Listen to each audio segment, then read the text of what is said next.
أعوذ بالله من الشيطان الرجيم.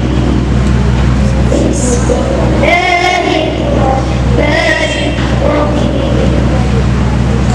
والتين والزيتون وطور سينين وهذا البلد الأمين.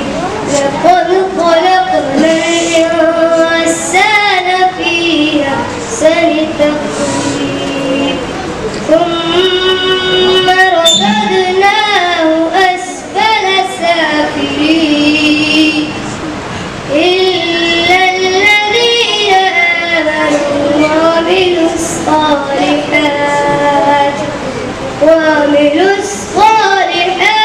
فلهم أجر غير ممنون. وما